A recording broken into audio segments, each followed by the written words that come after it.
Assalamualaikum warahmatullahi wabarakatuh. Perkenalkan, nama saya Anugrah S dengan NIM L0211911082. Pada kesempatan kali ini saya akan membahas mengenai rehabilitasi ekosistem terumbu karang. Pertama kita harus mengetahui apa itu terumbu karang. Terumbu karang adalah sekumpulan hewan karang yang bersimbiosis dengan spesies tumbuhan alga yang disebut zooxanthellae. Terumbu karang termasuk dalam jenis filum Cnidaria kelas Anthozoa yang memiliki tentakel. Kelas Anthozoa tersebut terdiri dari dua subkelas, yaitu Hexacorallia atau Zontaria dan Oxoralia. Yang keduanya dibedakan secara unsur morfologi dan fisiologi. Kemudian, adapun habitat terumbu karang, yaitu pada umumnya hidup di pinggir pantai atau daerah yang masih terkena cahaya matahari kurang lebih 50 meter di bawah permukaan laut. Beberapa tipe terumbu karang dapat hidup jauh di dalam laut dan tidak memerlukan cahaya, namun terumbu karang tersebut tidak bersimbiosis dengan zooxanthellae dan tidak membentuk karang. Kemudian, penggolongan karang. Penggolongan karang umumnya dibedakan menjadi dua, yaitu karang keras, hard coral, dan karang lunak atau soft coral. Dapat dilihat pada gambar di PowerPoint ini, karang keras memiliki struktur keras menonjol, tidak bergerak, permukaannya kasar seperti kertas pasir. Koralit reguler, jika ada yang memiliki tentakel pada polip jumlahnya lebih dari 8 dan biasanya berjumlah 24 tentakel. Karang lunak memiliki struktur lunak, melambai jika disapu di sekitarnya. Koralit reguler, polip menonjol keluar dan memiliki 8 tentakel. Selanjutnya ada manfaat ekosistem terumbu karang. Jenis manfaat yang terkandung dalam ekosistem terumbu karang dapat diidentifikasi menjadi dua, yaitu manfaat langsung dan manfaat tidak langsung.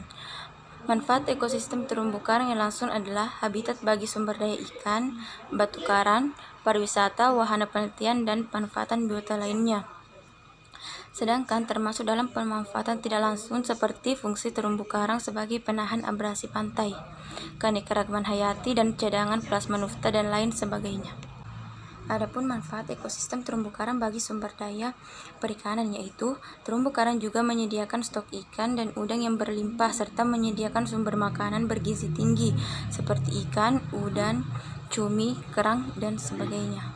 Pun faktor penyebab kerusakan terumbu karang dan bagi atas dua, itu faktor alam dan faktor manusia. Faktor alam yang menyebabkan kerusakan atau kematian alami terumbu karang antara lain bencana alam seperti gempa bumi, banjir, badai, dan tsunami. Kemudian pemangsaan alami oleh predator karang antara lain siput laut, Drupella rugosa, dan bintang laut Acanthacer prensi.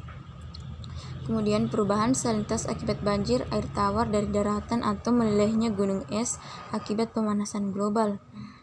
Lalu aktivitas organisme lain yang menyebabkan degradasi kapur, kerangka karang termasuk spesies asing yang invasif, dan penyakit karang akibat bakteri. Kemudian faktor manusia. Kerusakan akibat aktivitas manusia yang menyebabkan kerusakan permanen pada ekosistem terumbu karang antara lain praktik penangkapan ikan yang merusak seperti dinamit atau bom, jaring insan atau gillnet, pukat cincin atau crustacean, pukat udang atau trawl, sianida, dan racun lainnya. Kemudian aktivitas ekstraktif seperti penambangan karang untuk koleksi atau untuk bahan bangunan atau jalan, dan pemanenan biota karang yang merusak karang. Lalu pembangunan pesisir yang menyebabkan degradasi lingkungan antara lain reklamasi pantai, penebangan hutan, pengerukan, pembangunan pemukiman atau industri buangan limbah atau sampah, kegiatan pertanian, penambangan pasir laut, kegiatan penjangkaran kapal, tumpahan minyak, dan menginjak-injak karang di laut. Dan yang terakhir yaitu peningkatan suhu perairan oleh jumlah emisi karbon dioksida yang meningkat. Selanjutnya ada teknik rehabilitasi terumbu karang, yaitu dengan teknik transplantasi. Transplantasi karang adalah pencangkokan atau pemotongan bagian karang hidup dalam ukuran kecil sekitar 7 cm, kemudian dibesarkan dalam nursery ground atau tempat meletakkan substrat yang berisi potongan karang hidup untuk dibesarkan menjadi anakan karang. Adapun tujuan transplantasi yaitu pertama, melindungi dan memperbaiki struktur, fungsi, dan integritas ekosistem serta sumber dayanya. Kedua, mengurangi laju degradasi terumbu karang. Dan yang ketiga, mengembangkan, menjaga, serta meningkatkan dukungan masyarakat dalam upaya pengelolaan terumbu karang. Rehabilitasi terumbu karang dengan teknik transplantasi dilakukan dengan dua metode, yaitu yang pertama menggunakan model meja transplant dengan kaki berbentuk kaki laba-laba atau model rangka spider, dan yang kedua memanfaatkan substrat alami berupa karang mati untuk media pelekatan fragmen karang dengan bantuan paku atau metode paku substrat alami. Adapun proses rehabilitasi terumbu karang dengan teknik transplantasi yaitu pertama, media transplantasinya, kedua, pengadaan induk dan fragmentasi, ketiga, pelekatan fragmen karang pada media transplantasi, keempat, penempatan meja transplant di area rehabilitasi, dan kelima, pengamatan sintasan dan pengukuran pertumbuhan karang transplantasi. Pertama, media transplantasinya yang dimana kita menggunakan dua metode. Pertama, transplantasi karang dengan model rangka spider, meja atau rak terbuat dari bahan besi baja berdiameter 12 mm yang kemudian dibentuk menyerupai rangka meja dengan kaki menyerupai kaki laba-laba. Tinggi rangka sekitar 70 cm dengan diameter bagian bawah rangka sekitar 100 meter dan jarak antara kaki sekitar 30 cm. Pada bagian kaki rangka digunakan untuk meletakkan fragmen karang transplant sebanyak 18 fragmen dan jarak antar fragmen 15 cm ke arah horizontal dan 40 cm ke arah vertikal. Pada rangka besi untuk mencegah kerak-karatan, maka besi direkatkan pasir dengan bantuan resin sebagai lem. Kemudian ada transplantasi karang dengan model paku substrat alami. Model ini dibentuk dengan terlebih dahulu mencari substrat alami karang mati yang cocok dijadikan media pelekatan karang transplant. Pencarian substrat alami ini dilakukan pada titik-titik terumbu karang yang banyak mengalami kematian karena bleaching. Substrat yang baik berupa karang masif yang telah mati sebagai media pelekatan. Pada setiap bongkahan karang mati dipasang paku beton dengan panjang 10 cm sebagai media pelekatan karang dengan menggunakan kabel tis. Jarak penanaman paku sekitar 20 cm. Kemudian yang proses kedua yaitu pengadaan induk dan fragmentasi. Induk karang diperoleh dari lokasi yang berdekatan dengan lokasi transplantasi. Induk tersebut difragmentasi dengan menggunakan tang atau gunting pemotong menjadi kloni-kloni yang berukuran kecil atau fragmen dengan kisaran ukuran 5-12 cm. Ukuran ini diambil untuk mempermudah dalam penandaan dan pengukuran fragmen yang akan diteliti. Pengadaan stik anakan karang yang digunakan diambil dari alam dengan sistem petik pilih. Penerapan sistem ini bertujuan agar diperoleh anakan karang yang bermutu baik dan koloni asalnya induk tidak mengalami stres atau kerusakan atau kematian.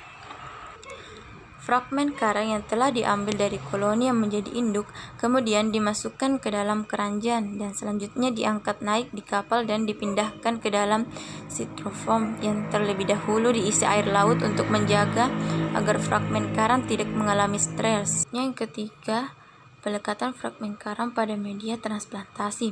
Dalam penelitian Rani et al. 2017, digunakan 3 jenis karang bercabang yang tumbuh lebih cepat, yaitu Acropora robusta, Porites lindrica, dan Poecilophora verrucosa. Identifikasi jenis karang yang digunakan dilakukan menurut petunjuk Front per tahun 1995 dan Swarsono 1996. Ukuran fragmen yang digunakan memiliki panjang cabang berukuran 5-12 cm. Fragmen karang yang telah dikumpulkan selanjutnya dilekatkan pada substrat alami, karang masif yang mati, pada paku beton yang telah ditancapkan pada substrat dengan menggunakan tali plastik atau kabel tis. Pengikatan fragmen karang pada metode paku substrat alami dilakukan langsung dalam perairan, sedangkan pada metode rangka spider dilakukan di atas perahu dan secepatnya diturunkan di area rehabilitasi agar fragmen karang tidak mengalami stres. Kemudian yang keempat, penempatan meja transplant di area rehabilitasi. Setelah fragmen karang diikat pada media, secepatnya diturunkan pada daerah yang akan direhabilitasi pada kedalaman antara 3-4 meter di daerah terumbu karang yang rusak akibat fenomena bleaching. Sebanyak 3 fragmen untuk masing-masing jenis di setiap unit percobaan diberi tanda berupa kode spesies dan ulangan kabeltis dan lempengan plastik di bagian tengah cabang agar mudah dikenali ketika dilakukan monitoring pertumbuhan. Kemudian yang kelima, pengamatan sintasan dan pengukuran pertumbuhan karang transplant. Pengamatan sintasan dan pengukuran pertumbuhan karang transplant dilakukan pada setiap 2 minggu selama sebulan atau 28 hari. Prosedur monitoring dilakukan sebagai berikut. Pada awal pemeliharaan, karang yang ditransplantasi terlebih dahulu diukur panjangnya sebagai panjang awal dengan menggunakan mistar. Selanjutnya, tiap 2 minggu selama 1 bulan diukur jumlah karang yang mati di setiap unit percobaan. Pada kedua metode transplantasi yang digunakan, pertambahan panjang cabang diukur secara manual dengan menggunakan mistar ukur dengan skala terkecil 0,5 cm yang dilakukan langsung di dalam perairan. Selain itu juga dihitung jumlah fragmen yang mati atau hilang di setiap unit percobaan untuk menghitung nilai sintasan.